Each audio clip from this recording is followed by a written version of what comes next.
This is Robin Hood's grave. And I know what you're thinking, Robin, you tit, how can that be your grave? You're standing right here, lad, and you'd be quite right to question it, because that is in fact not my final resting place. No, the site has been moved at least 3 times and the original gravestone disappeared. It was, however, replaced with a replica that ended up being chipped into pieces by 18th century canal workers as they believed a piece of Robin Hood's gravestone would cure their toothache.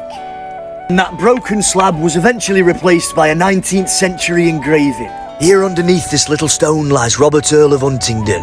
Never archer was he so good, and people called him Robin Hood. Such outlaws as he and his men will England never see again. And even though it's written in some form of Old English, it's obviously a product of a later era, as it embodies the narrative of the later Robin Hood stories, whereby Robin is a nobleman. But you and I know that the real Robin Hood, yours truly, was never the Earl of Huntingdon, and I was never a high-born nobleman. I was a low-born freeman, a yeoman of the forest. The gravesite is situated around 650 metres away from Kirklees Priory, a place I know very well, and as it happens, the place I would end up taking my final breath. At the hands of the head prioress, a woman by the name of Elizabeth deStainton, who also just happens to be the cousin of none other than my wife Matilda.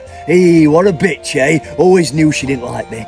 Fancy that, eh? All the men I've slain, the battles I've fought, and I get bled to death by my wife's cousin. I don't know. Now, seeing as though I'm from the 1300s, you might be wondering how I've come to know all this information. Well, some of you may remember back in summer I became friends with a Time Lord, a man by the name of the Doctor. Lovely bloke. Well, he has made it possible for me to travel between time zones. So there you go, we'll speak no more of it, it's canon now.